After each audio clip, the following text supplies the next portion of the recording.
Kumambyo si Lalaine Madrigal Martinez sa kanyang pahayag na tinambangan siya kamakailan. Ngayon, hindi na raw siya tiyak kung inambush nga ba siya o tinamaan ng ligaw na bala. Binawi rin niya ang kanyang pagdawit kay dating Senator Jamby Madrigal sa isyu ng suhulan sa mga high-profile inmate na tumestigo laban kay Senator Laila De Lima. Live mula sa Quezon City, may report si Susan Enriquez. Susan?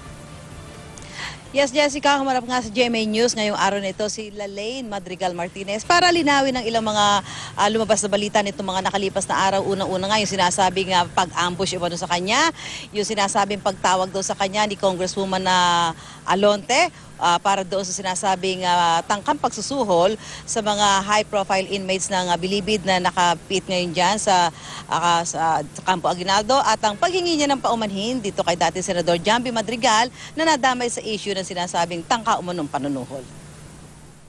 Pero natingnan mo May benta sa kanang balikat si Lalaine Martinez nang humarap sa GMA News ngayong hapon dahil daw kasi ito sa tama ng bala na tinamo noong nakaraang Huwebes sa may Makati Circuit. Di lang daw talaga siya nag-report sa pulis dahil sa matinding takot. Kaya umuwi na lang siya at tinawagan agad si Justice Secretary Vitaliano Aguirre na kilala niya dahil nasa ilalim ng Witness Protection Program ang asawang si Noel Martinez, isa sa mga drug convict ng Bilibid. Pero may hindi raw malinaw kay Lalaine sa ngayon. Sa akin naman, ma'am, hindi ko masabing may nagtangka sa buhay ko o baka naman ligaw na balak. Galing daw sa NBI si Lalaine nung nangyari ang insidente at malapit na raw siya sa kanilang bahay nang mangyari ang insidente. Naninindigan din si Lalaine na tumawag ang isang nagpakilalang Rep. Marlene Alonte. Nag-alok daw ng 100 milyong piso sa mga NBP inmates para bawiin ang akusasyon nila kay Senador Laila De Lima. Sabi ni Lalaine, di niya personal nakilala si Alonte. Itinanggi na ni Alonte na giat ang akusasyon, di raw niya kilala si Lalaine. Sabi niya, baka pwede ba ako mag-ask ng favor sa'yo kung pwede mo makausap yung asawa mo, pati yung mga kasamahan niya, na meron sana kaming offer na 100 million pesos in cash, sabi niya ganun po. So, sabi ko naman na, sige po ma'am, pero hindi ko po masisigurado po yun. Sabi niya, sana before 25. Naninindigan din si DOJ Secretary Vitaliano Aguirre na totoo ang tangkang panunuhol sa mga Bilibid inmates.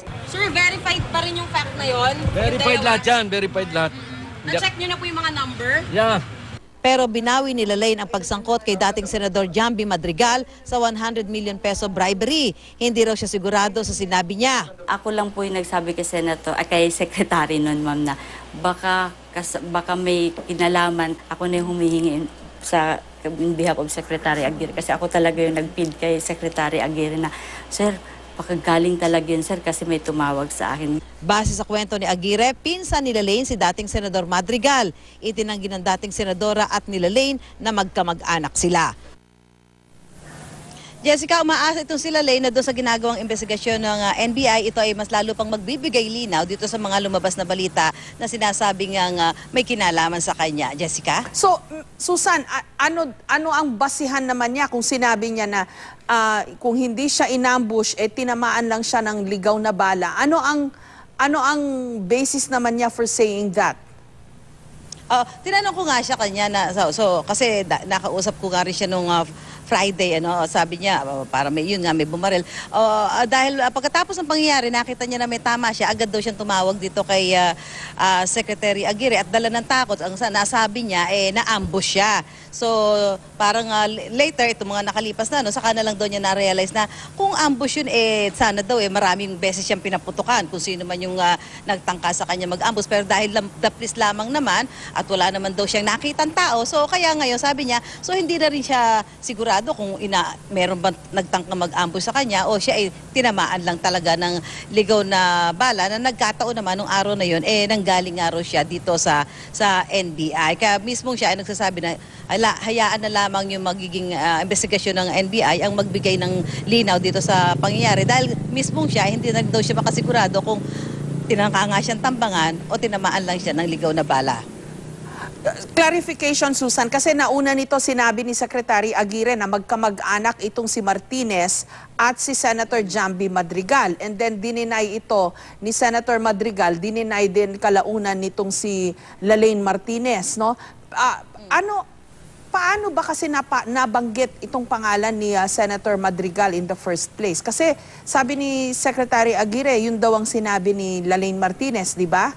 Tapos, in the end, sinasabi rin niya ngayon, hindi pala si Senator Madrigal. So, medyo may kalabuan yata yon. Paano ba nabanggit kasi itong pangalan ni Senator Madrigal?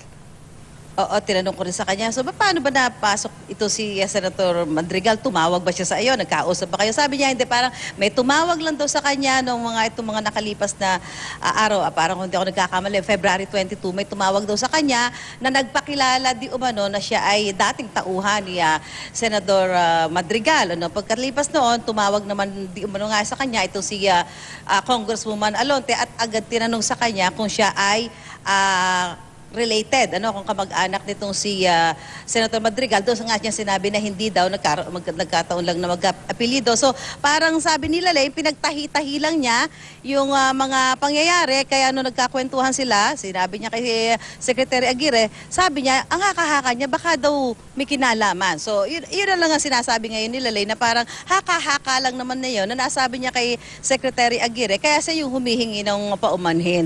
Dahil nga pinagdugtong-dugtong na lang daw niya yung mga pangyayari na may tumawag sa kanya na nagpakilala, hindi rin naman daw niya sigurado kung talaga ito ay may kaugnayan o kakilala nitong si Senador Jamby Madrigal. Tapos ito nga yung tawag nitong si Congresswoman Alonte na nabanggit din naman yung pangalan ni, tinatanong siya kung kamag-anak siya ni Senador Madrigal, Jessica. Okay, kung nagkamali siya dun sa pagbanggit kay Senator Madrigal, kay Congresswoman Alonte, ano ang masasabi niya doon? Sigurado ba siya doon o baka later on sabihin din niya nagkamali siya din doon?